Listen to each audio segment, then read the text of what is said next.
oduu teenyitan xumuraatiin lammiileen Itoophiyaa kanneen mana hidhaa Saudi Arabiyaa keessatti hidhamanii jiran rakkoo hamaaf saaxilamaa jiraachuun gabaafame. Manneen hidhaa kana keessatti daa'imman baay'inaan kan argaman yoo ta'u, daa'imman kunneenis nyaata gahaa argachuu dhabuu irraa kan ka'e miidhamaa jiraachuu maddeen OMN himanii jiru.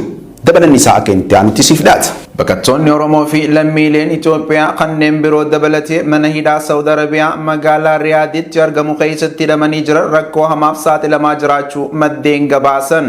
Akka namni bilbilaan magaalaa Riyaad irraa Oromiyaa miidiyaa neetwoorkiif yaada laate tokko jahutti hidhamtoonni kunneen fulbaana 25 bara 2020 qabamanii mana hidhaa magaalaa Riyaad iddoo Bataa jaamuun beekamutti kan hidhaman yoo ta'u, hidhamtoota kana keessa daa'imman dabalatee dubartoonni hedduunis akka jiran ibsameeti jira.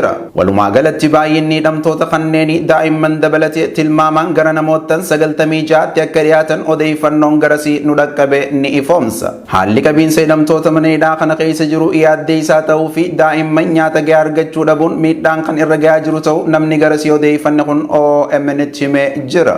Haalli mana hidhaa kana keessa jiru kan durirraa jijjiiramee jira. Gaafa duraa hidhamtoota guyyoota muraasaaf tursiisanii gara biyyaatti deebisaa turanii tan jettu maddi teenya tun amma garuu yeroo dheeraaf mana hidhaa kana keessa nu tursiisuun rakkoo hamaaf akka saaxilamnu nu godhaa jira jetti. Manni hidhaa hidhamtootaan guutamee jira waan ta'eef mootummaa fi qaamni dhimmi kun ilaallatu hundinuu fala kaayuu qaba jechuun Oromiyaa miidiyaa neetwoorkitti himte. Manni hidhaa isaan itti hidhamanii jiran Saudi Arabiyaa magaalaa Riyaad keessa immoo iddoo Bataa jedhamutti hidhamanii jiranii. Nama hedduu isaan lakkoofsan hin beekamu garuu guyyaa sanii fi hanga nama 43 jedhanii yaani daa'imman wajjin hanga nama 96 akkasii guyyaa dhumarraa mootu ammallee ittuma dabalaa jiranii. Isaan kan qabaman September 25 qabaman. Hanga har'a immoo akkuma gartuu hidhaa jiranii. Haalli mana hidhaa keessa jiru baay'ee ulfaataadha. Daa'imman xixiqqoodha. Akka dhuunfaa kiyyaatti daa'imni baatii afuritti mana hidhaa keessatti dararamaa jira. Ijoolleen hedduudha. Daa'imman baay'ee xixiqqoodha. Haalli mana hidhaa keessa jiru baay'ee ulfaata. Ilmaan Oromoo addunyaa jirtan hundi keessanuu nuti jiraattota Saudi Arabiyaa magaalaa Riyaaditti magaalaa Riyaad jechuudha. Magaalaa Riyaad jiraannaa achitti ilmaanii wajji mootummaan badii takka malee ilmaanii wajji nu qabdee ilmaan fayyaa hin qabne kan baatii 3 tunamma waa takka nyaattu dhugaatiin qabdu haliiba hin qabdu mucaan kun ammoo dhibamaadha dhukkubsataadha.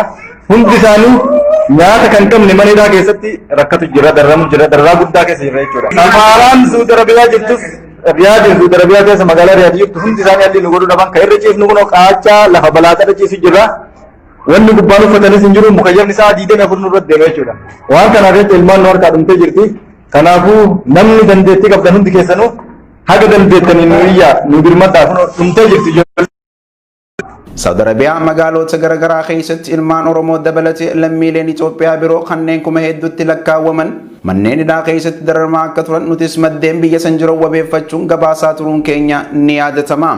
Egaa kabajamtootaa fi daawwattoota keenya oduun qabanne ammaaf dhiyaanne kana fakkaataa an oduu isinii dhiyeessuun kan isin faana ture hordofaa Mahammadi ogeessa kaameeraa fi teeknikaa Abdii Jamaal isin faana ture qophii hafantan OMN isa biroo itti fufuuti nagaan tura.